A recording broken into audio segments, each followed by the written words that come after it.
Hi friends, இப்போ நம்ம பார்க்க போகிறது ஆடி மாதம் ஸ்பெஷல் சாரீஸ். அதாவது ஆடி மாதம் நம்ம அம்மன் கோவில் போகிறதுக்கு நிறைய பேர் எல்லோ கலரில், ரெட் கலரில் தான் saree கட்டிட்டு போவாங்க.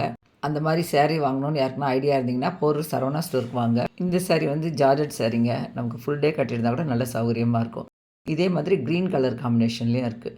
எவ்வளோ எல்லோ கலர் saree இருக்குது பாருங்கள். இதோட ப்ரைஸ் பார்த்தீங்கன்னா 400 to 800 வரைக்கும் இருக்குது. துணியோட குவாலிட்டிக்கு ஏற்ற மாதிரி சின்ன சின்ன டிஃப்ரெண்ட்டு தான். அம்மனுக்கு வேப்பிலை ஸ்பெஷல் இல்லையா? அதனால் இந்த எல்லோ கலர் சாரிலே பார்த்தீங்கன்னா வேப்பிலை மாதிரியெல்லாம் பிரிண்ட் பண்ணியிருக்காங்க. மேல்மருவத்தூர் கோயிலுக்கு போகிறவங்க பார்த்தீங்கன்னா ரெட் கலரில் மாத்திரம்தான் சாரி கட்டணும். அந்த விரத நாட்கள்லேருந்து கோயிலுக்கு போயிட்டு வர வரைக்கும். அதனால் பார்த்தீங்கன்னா ரெட் கலர்லேயே நிறைய சாரீஸ் வச்சுருக்காங்க. இந்த சாரியோட பார்டர் நல்லா இருக்குல்ல? இது பார்த்தீங்கன்னா ஃபுல் காட்டனுங்க, ரெட் கலர். ரெட்டில் வந்து க்ரீன் பார்டர் அந்த மாதிரி வச்சுருக்காங்க. நம்ம சேனலில் ஆடி தள்ளுபடி என்னென்ன ஆஃபர்லாம் இருக்குது அப்படின்ற வீடியோவும் லாங் வீடியோ போட்டிருக்கேன். உங்களுக்கு டைம் இருக்கிறப்ப போய் பாருங்கள். வீடியோ பிடிச்சிருந்தா லைக் பண்ணி சஞ்சய் நானும் வ்ளாக் சேனலில் சப்ஸ்கிரைப் பண்ணிக்கோங்க. தேங்க்யூ.